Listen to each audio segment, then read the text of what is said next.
in the studio to talk through the politics of the day and the disaster that is the Tory party. Megan Gittoes from Henry Jackson Society, broadcaster Sam Dowler, and political commentator, of course, Chloe Dobbs. Very warm welcome to all of you. Some of you for the first time in the brand new, spanking new studio, which is, we're all very proud of it, so thank you for coming in. It's lovely. It is lovely, isn't it? Let's kick off with you, Megan. I mean, it doesn't seem like they can buy a prayer, does it, the Tories? I mean, even if they manage to have a success, I can't imagine what it would be. Who's going to vote for them?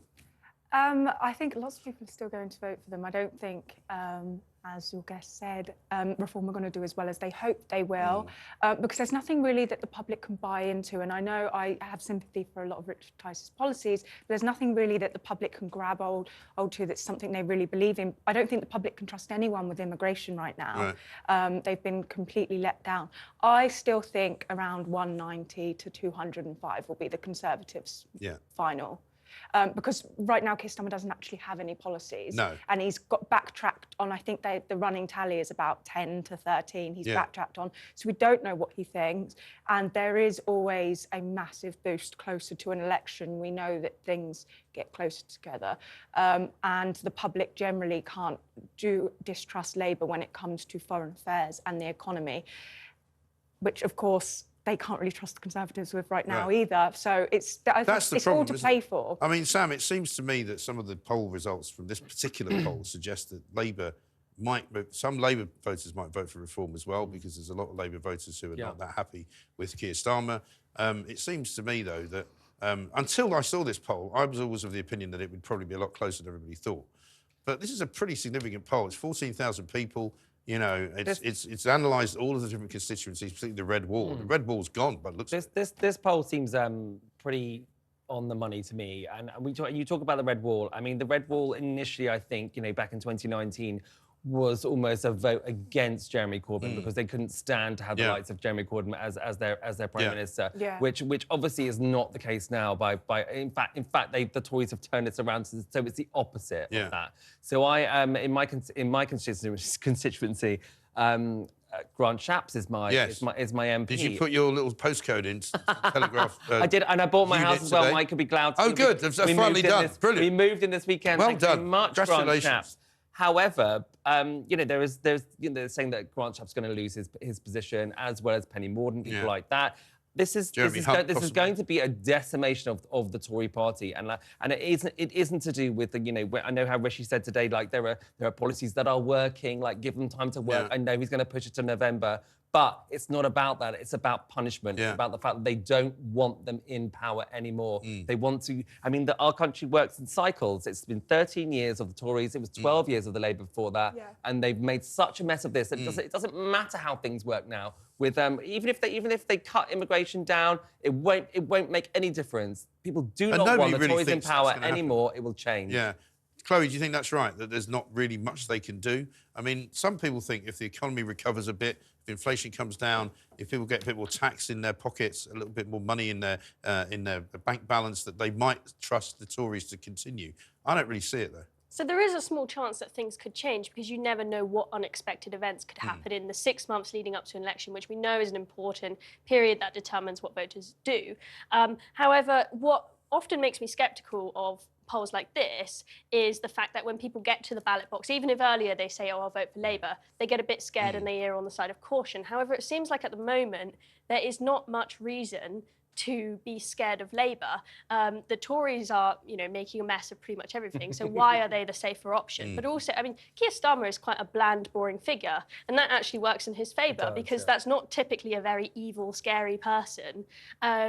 And when it comes to immigration is the thing. If they manage to, say, get flights off to Rwanda and it is successful and seems to actually have an effect on stopping the boats before the next election... I don't think anyone really thinks that's going to happen. But on the off chance that did happen, it would make Labour look scary, because we're worried we're heading in the right direction, it's working, we're stopping the boats, and if you vote for Labour, Rwanda's going to get completely derailed. I don't think people want to see flights go to Rwanda anyway. I know that's what the Tories are doing, especially people like Leanne. They're trying to do they're trying to do like this culture war, and I don't think the British people. I don't think Rwanda's going to work. But what I'm saying is, if in some way Rwanda or whatever else the Tories manage to get a grip on the boats, that will give them a chance to turn these polls around. I think most people do want that to stop by whichever means they use, but they don't seem to have a clue as to how to do it. What do you think is going to happen tomorrow with this vote?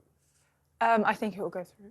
Yeah. I think, to put it really simply, I do think it will go through. Not enough mixed up rebels. I mean, there's about 5 or 6 they had a different 1922 committee meeting today, and they all walked out of it pretty happy. They rallied. I think they had a polling expert there.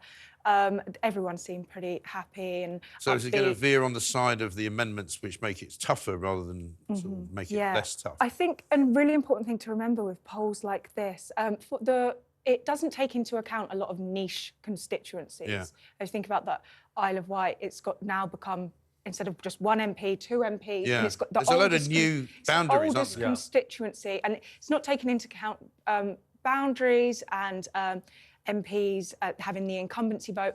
It's also not taking into account that when it comes to a general election, and polling was wrong about Brexit, wrong about Trump, and wrong about Tories with David Cameron and Boris Johnson, polling does always lean left to the left. It does always. Especially YouGov polling, bizarrely. Yeah, and so I do this think is a big lean, though. It's going to be a wipeout. Big lean. I'm not saying it's not going to be a wipeout. I'm stating on record that it will be. It's how big a wipeout it is. Yeah, it will be between. I mean, you guys are all too young to remember 1997, 1997, but I remember covering. I wasn't born then. Election night. I know it's shockingly I was horrifying. born baby. I was born then, Shockingly and I remember it. I was Tory through and through. My dad was a Tory councillor himself. Like, you know, I was. But it was Tory quite through and shocking. through. It will be the same here, shocking. where people suddenly, like Michael Portillo, suddenly lost his seat, and then David Mellor suddenly lost his seat. That's a really and now we're going to see Jeremy Hunt and Penny Mordaunt losing their seat. It's such an interesting point. The thing about Michael Portillo is, I'm from Portsmouth. There's no way Penny Mordaunt's losing her seat. There is no way. This polling is great, but I think some of the people that weren't on the list of people to lose their seats, they'll lose it. But Penny Mordaunt and I see Hunt losing it. I don't see Penny Mordaunt. It's so Tory there. But look at the are still winning and they quite like Penny Mordaunt. But look at the level of anger within the British population, whether it's to do with the parties, whether it's to do with like the mismanagement, whether it's to do with the multiple prime ministers. I know even in somewhere like Portsmouth, I think there would still. But the thing is, in the end, and I think Mercer will hang on as well. I'm not saying that she won't barely hang on. But I think also, in the end, a lot of the vitriol, for example, the sort of the Carol Vorderman, side of life, they hate the Tories, right? Not everybody hates them. I mean, some people might be fed up with them, and they might say, you know what, I'm going to vote for reform. I'm going to give somebody else a go. But the vitriol against the Tories is only really coming from one side of the party. That's always been the same. But what I'm saying is you're making out that, the country's fed up with them. They might be, but they're not vitriolically hating them. They don't want to chase them out and never see them again. But we're seeing here, Chloe, that a lot of pundits are saying this: if they do lose by a landslide, they're out for 10, maybe 15 years. Yeah, potentially. And maybe the Tory party's all over. I can't see that. I don't see that happening. There's a very small chance, if there really is a total wipeout, that reform manages to replace them. But I highly doubt that. I think people like me, I think you pointed out quite clearly, it's not the case that everybody despises the Tories, never wants them to see them again. A lot of people who are previous Conservative voters, they are Conservatives. I would say I'm a Conservative, but I don't like our current government and I want the party to change and get their act together. And that is the feeling of a lot of people. I think we hope that after they sit in opposition for a little while, they will actually pull themselves together. But they can't seem to unite no matter how bad it gets. Remember when Rishi came into office, the polling was terrible. Rishi came in with pretty bad polling. And he said, unite or die. This is a crucial moment. And I have to say, and they didn't listen. Look at them still fighting over the Rwanda bill now. Exactly. And watching Parliament today when they were talking about Yemen, etc. There was respect between the two party leaders, which, for example, you do not see in America. You don't see that. So I think, for example, even if someone's like hate the Tories, they don't want to see them decimated because they are an institution, they're part of our country, etc. We don't have the hate them until we get rid of them. We have the kind of like, you shouldn't do that, but come on here, like, let's go down the pub and talk about it. Very few sensible politicians will ever say they want to go and regroup in opposition. Nobody wants to be in opposition because you can't do anything. And the last time the Tories were in opposition, they were in opposition for a long time. I think a lot of the Tories are really looking forward, if they hang on to being in opposition. I think they've had... Or having a break. It is, because they get to be the one that's just complaining and just criticising. I think it would be great. I'd actually... Well, that's great for us. I prefer being in opposition. Yeah, but that's great. To do any politics. Well, that's great for us. I mean, people say to me, oh, you'll be absolutely finished, you know, and the Tories get kicked out. I'm like, are you joking? Because that'll be when we start to shine. Because suddenly we'll have Keir Starmer to kick every single day. It'd be great.